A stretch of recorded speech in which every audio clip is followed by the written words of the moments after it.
मैं तुम्हारी माँ पार्वती तुम्हें बताना चाहती हूँ कि वो समय शीघ्र ही तुम्हारे निकट आने वाला है जब तुम्हारी झोली में एक के बाद एक खुशी तुम्हें गिरती हुई दिखाई देंगी। अर्थात तुम्हें एक के बाद एक खुशी प्राप्त होती चली जाएगी और तुम खुशी से प्रफुल्लित हो जाओगी। तुम्हारे जीवन को वो खुशियाँ पूरी तरह से फूलों की तरह महका देंगी और तुम्हें मेरी बोली हुई बात पर पूर्ण रूप से विश्वास हो जाएगा।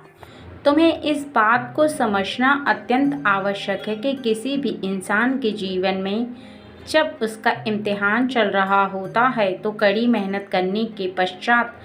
उसे फल की प्राप्ति होती है, लेकिन वो फल जब उसे प्राप्त होता है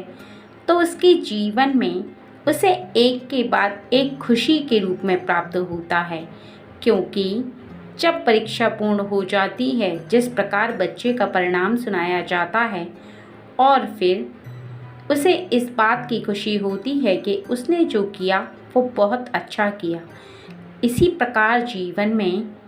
तुम जिस कार्य को कर रहे थे अर्थात जिस परीक्षा को दे रहे थे